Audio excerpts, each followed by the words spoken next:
Hey guys, gonna do some commentary for Heroic Madness of Deathwing from the tank POV on 25 man.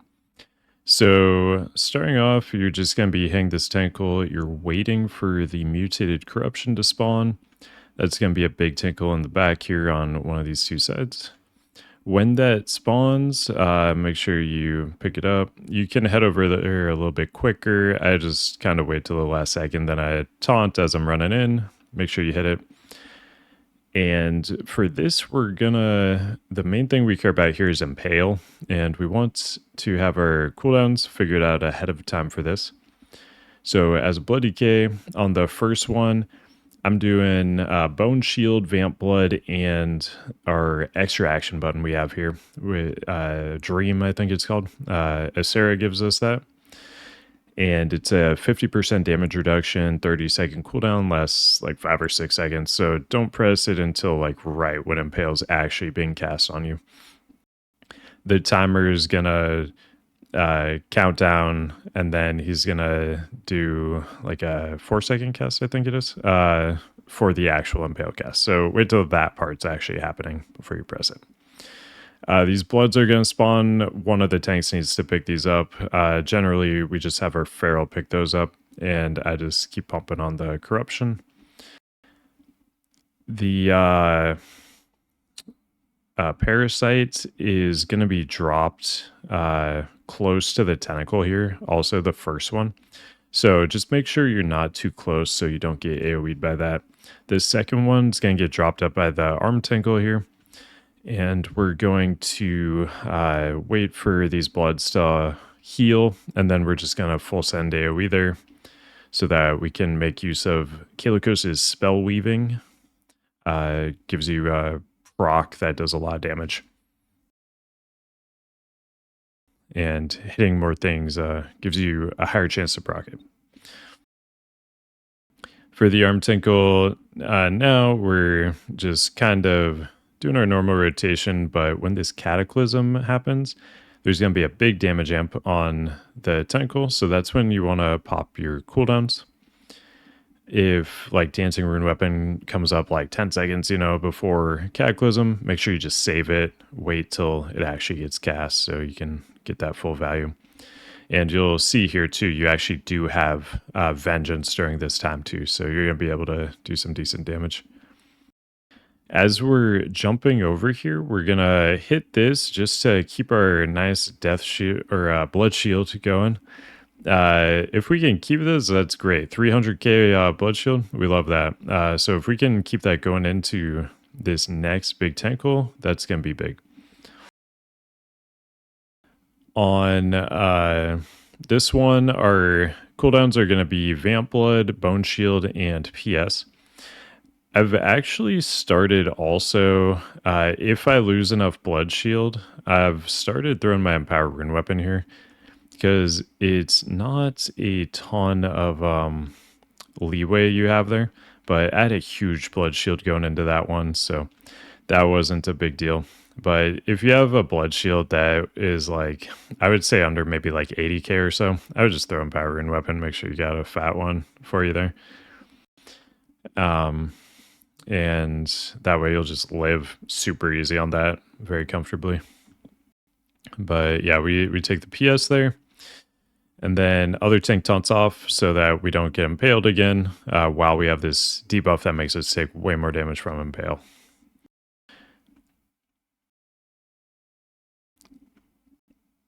And then Elementium Bullet, you can go help with that. We had some pulls on Ptera where like the Pharaoh would like die to the impale, and then somebody would get like meleeed. So I just always went out to or I just started staying in instead of going out. But you can go out to help out with that Elementium Bolt if you want to. And then here we're just doing the exact same thing. AoE as much as we can here. And then finish off the parasite. This is going to be basically just the same thing. So we can kind of just skip ahead here, not waste any time. So now we're going to the third platform. So every time you complete a platform, you're going to lose one of the dragon buffs. So at this point, we no longer have the Acera shield wall on use.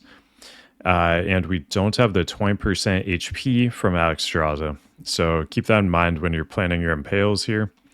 You can see here I do have a big blood shield coming into this one. So if we can maintain that, that's nice. But on this one, we're going to be doing bone shield, sack from our ret pally, vamp blood, and shield wall. So this one's a very, very cozy one. Having that many DRs on you, even though we did lose our 20% HP. And then it's just kind of business as usual for this part, trying to get this corruption down as quick as we can. And then I'm just going to skip ahead a little bit here. The one thing that's going to be different on this platform compared to the other ones we saw. So at 70% and 40%, there's going to be burning tentacles spawning out of this. On the previous platforms, the dragons actually killed those for us, so we didn't have to worry about those at all. But on this platform, this is going to be the first one we actually have to kill these. So generally, you're going to have pre-assigned burning tentacles here. So mine was at the back here. And you want to kill that as quickly as you can to reduce raid damage. You're going to get stacks for like it's every second or 2 seconds, something like that, as they live. So I want to get those down ASAP to limit the raid damage. So 40% rolls around, we kill them again. Just make sure you're pumping those as quick as you can. And that's all we got to look at for that platform. So let's skip ahead here. This final platform, as soon as this big corruption spawns, we are going to lust. We want to kill this ASAP. At this point, we no longer have the haste buff from Nozdormu. On this platform too, you'll see we're going to get a sack from our Holy Pally. We're going to pop our wall. We're going to have our Vamp Blood, our Bone Shield. And for some extra safety, I'm even channeling Army of the Dead here. So we just have insane DRs here. The army isn't 100% necessary, but I just throw it out there. And this is a platform where we want to burn anyway. So having that extra army damage is nice for the burn here. And then just business as usual on that. Just 2 impales. Each tank takes 1. And then here, this is like one of the big differences. So this is the hardest platform because we no longer have Nozdormu's bubble that slows down the Elementium Bolt. So this one's actually going to land. So we're going to group up. We're going to pop lots of raid defensives. And then once it explodes, then it's safe to like move out, go hit the bolt. We're not worrying about that here. I'm going over to take this corruption. Those were kind of getting to the raid, so I just threw down a D&D for safety just to help out our other tank there. But yeah, the whole raid's going to kill that bolt as quick as they can. And then same thing, Parasite's going to drop up here. Pull all the ads onto it. We're going to do big AoE here. We still do have the Kalikos spell weaving proc. And just make sure you get this Parasite down. It does do damage based on how much HP it has. So even if you do miss it by just a little bit, at least you won't take too much damage. But you really do want to kill that if you can. And then this one's a major burn, so just anything you can do here to pump some extra damage is great. Once this Cataclysm comes out, we're going to have that damage amp, and we have our tentacles coming out. Should switch to those a little bit quicker. We really do want to limit raid damage here. You should be looking to use your group Vamp Blood also here. You can talk with your healers about kind of when they want that. Mine generally wants it around 40%. And good time to pot here too, because we really just want to pump as much damage as we can. So here we're going to be looking to use our Vamp Blood very shortly here. It should have I'm not sure if I was late on it or if the call came later, but I think they were waiting until other CDs had ran there. So we threw our vamp blood and then keep pumping. You can see this cataclysm. When that goes off, it's just a raid wipe, and you can see we only had like 3 seconds left there. So any extra damage you can do to help out there is huge. So on this final platform, it's really pretty easy. You just gotta handle the mechanics here and you've kind of won. So first off, you're gonna see we get these fragments. There's lots of them. This is a pretty good grouping. Should outbreak here spread. I was kind of saving mine, I think, for the terrors, and then I was like, I'll just throw it. So if this shrapnel cast is going to go off on you, just make sure you use your dream button. That's the 50% damage reduction from Isera. You're going to get that back on this platform. So first platform and final platform, 5th platform, are the 2 you can use that on. And obviously great cooldown. So when you see this little Nozdormu time zone thing come down, you know that the terrors are about to come out, and we want to tank them in that too. So I wasn't really watching my timers on this pole, and they kept out. Other tank picked them up, and we want to just tank them in here because it'll reduce their attack speed by 50%. And every time they hit you, they're gonna put a stacking dot on you. So we ideally want to stack them too for AoE with these bloods. If these bloods reach Deathwing, they're gonna heal him, and so we want to try to keep everything grouped up for some nice AoE, but try to tank them also inside the time zone as much as you can. If you have to leave the time zone, or just when your stacks get high, you really want a wall. And most likely you're only getting 2 spawns of those. And your raid will probably kill the boss, regardless of you dying or not on the second set of terrors. So just really send everything you can to live here, because if you can just live through the first set of terrors, it's pretty much GG. So just really commit to using any defensives you need to live there.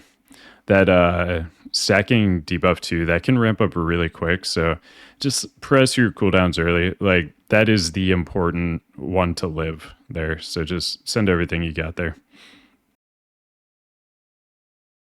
And then just big blood AoE here. Make sure you get those down. Pretty simple. And then you can see our next terrorism for 20 seconds. We got our fragments here, though, we got to kill. So kill these as soon as you can. They're going to start that shrapnel cast that will one-shot people who don't press their dream button. Tanks can probably live it without the dream, but you might as well just press it. So time zone's coming down. We got our terrors coming out. Getting a pre-D&D is good there. And then just dragging them near the bloods. Ideally, you would keep them in the time zone still while, staying close to the bloods. I was like really focusing on killing those bloods though. But yeah, these ones, like you can see Deathwing's already like about to die. So these ones don't need to be killed. These, like their raid's just gonna pump Deathwing. So that's another reason you don't really need to like drag these with the bloods, because the AoE damage onto them doesn't matter. You can help out by killing the bloods as a tank though. So like that part is useful, but it's not super, super important, at least on 25 man when you're a much lower percentage of the damage. But you can help out, and I mean there's positioning here too where like you can have the terrors in here and you can still be like blood boiling everything anyway. So I wouldn't really bother dragging them out of this and just taking more damage.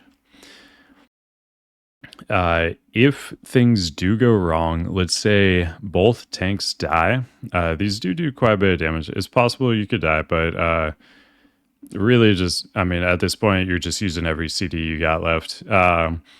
If the tank stat here is absolutely not a wipe, this is, even if the tank stat on the first one, you can still potentially kill this boss with no tanks.